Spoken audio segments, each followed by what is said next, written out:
Hello everyone, it's George from Ireland, so welcome back to the channel. And just notice my collar is like that.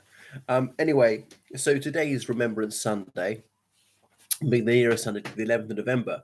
And what is Remembrance Sunday all about?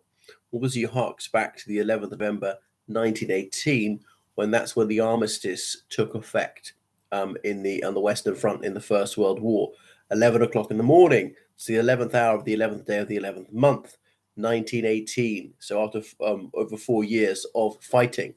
Now, the Ottoman Empire had already signed an armistice, pulled out of the war a little bit earlier. So had the Bulgarians. It was the 4th of November when Austria-Hungary had signed an armistice. But no, an armistice is not a permanent cessation of hostilities. It's one while they try to negotiate that permanent end. But this armistice in the Western Front was very much in the favor of the Allies. The main allies then being France, the United States, the UK, Belgium. Because the British Empire, that obviously meant Canada, South Africa, India, and so forth. The French Empire, their colonies like Vietnam, Algeria, Senegal were involved too. Anyway, and we know that the final end of hostilities, the final end of the war, was the Treaty of Versailles, signed in June 1918, and various other peace treaties with the other Central Powers countries, as i.e. on Germany's side. So Remembrance Day is really remembering all the British servicemen and servicewomen who were killed in the First World War and in all the conflicts ever since. And I read that since the Second World War, I mean, until very recently, I think there's only 1 year after 1945 when no British serviceman was killed in any conflict at all. I find that astonishing. So people think, oh, it's the First World War was over 100 years ago. No, there are obviously much more recent conflicts like Iraq and Afghanistan. There was obviously relief and elation when the armistice was signed initially because people had survived. Almost everybody had someone killed. I think Churchill wrote that every dining table had its empty chair for that young man who was killed. And even those who survived, some of them were permanently disabled, could have been quadriplegic or have limbs amputated, blind, deaf, and horrifically scarred, psychologically scarred. Post-traumatic stress disorder was not recognized then. Some people never recovered. Some of these men were having turns, as in flashbacks, for decades afterwards. So far as I know, none of my relatives were involved. So that was, up until that time, the bloodiest war in human history. In the United Kingdom, about 2% of the population were killed. 2% may not seem like much. Bear in mind that they were all males. That's 4%.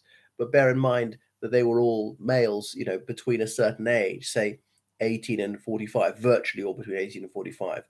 And again, that's a higher percentage. Of those who actually served, about 20% were killed and about 40% were wounded. Some people were wounded multiple times. You might be wounded a few times and then killed. Some people were taken prisoner, not having been wounded, and so on. So a high majority of those who served became casualties of some sort or other. Anyway, so because obviously Sunday is only one week, the 11th of November only falls on a Sunday 1 year in every 7. So initially, people celebrated this two different ways. The 11th of November really celebrating, yes, that the United Kingdom had won, and the other way that the Sunday is a somber occasion, recalling those who'd been killed. Hello there, Lesia Salniatsieva. Now, in Ireland, obviously in 1918, the separatist campaign was getting going, and Sinn Féiners would chant through the 2 minute silence. The silence is a time to reflect on those who've laid down their lives. I can't remember who said all gave some gave all. So because the Sinn Féiners, to try and say that Ireland was not part of the United Kingdom, would show the maximum possible disrespect, even though tens of thousands of Irishmen had volunteered for the colours. Remember that there was conscription in Great Britain. We had no conscription in Ireland. Anyway, so that was how Remembrance Sunday started. So there were many soldiers who had no known grave, or sailors whose grave was but the sea, because some people were just blown beyond recognition. I think they didn't have dog tags, and they couldn't tell who it was. So it was decided on Remembrance Day, 1918, to get the dead body of a British soldier who was found in France. They could tell from his uniform that he was British, but he was unidentifiably decomposed and all the rest of it. And he would be the unknown soldier. He would represent all those soldiers whose bodies could never be recovered or identified. and his body was brought by ship to the United Kingdom by train from the southern coast to Victoria Station, and then the next day on a horse-drawn carriage to Westminster Abbey, where he had a state funeral, and then his grave is buried under the floor in the nave just as you come in. Now, King George V objected, saying that ruins the processional route because you have to go around this side or that side. It's permanently got those red poppies around it. But anyway, he's there ever since to represent the soldiers and sailors whose bodies were never found. So if your relative's body could never be found, there is no grave to go to. You can go to that one and imagine this is for you. And likewise, France is a tomb of the unknown soldier under l'Arc de Triomphe, and so on. Russia's got one near the Kremlin. India's got the things like that. Often there's an eternal flame. The United Kingdom doesn't have an eternal flame, and so on. So then the cenotaph was built by Sir Edwin Lutyens, the renowned architect, on Whitehall in London, right in the heart of London, very close to Parliament Square and Trafalgar Square. Cenotaph meaning empty tomb in ancient Greek. So this stone structure looks almost like a pillar, but it's quite broad, like a grave, one of those raised graves, but very high, several meters high, as though that's a tomb for a soldier, or no one's actually buried in it. And that is the focal point of the Remembrance Sunday commemorations. So diplomats from all Commonwealth countries, they're invited, and they gather in the Foreign and Commonwealth Office. They get there much earlier, where they're given breakfast.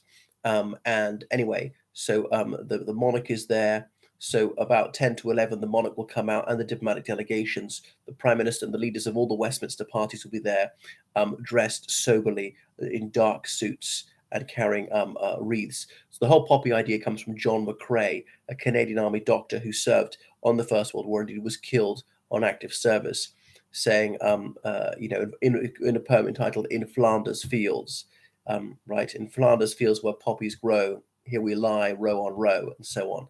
I can't quote it quite properly. So that they get killed, their bodies are mulched into the soil. As they decompose, then poppies grow out of them, and how death turns back into life, and so on, and asking soldiers to carry on, not to fail, that their comrades have died, that their comrades will not sleep quietly if you give up, to fight on to the bitter end and win. But so that's the poppy became the symbol of this, because of course that was the crucial battle zone, was Belgium and northern France.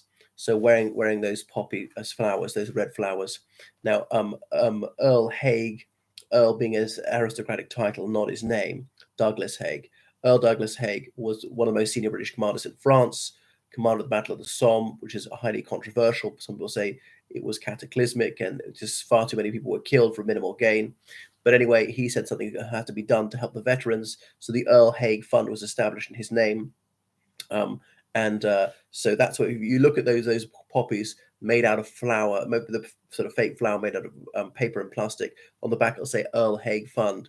People sometimes call it the poppy appeal. They make those poppies in this poppy factory at Richmond, London. I don't know why they don't move out, because the property must be very valuable. They can make them somewhere else.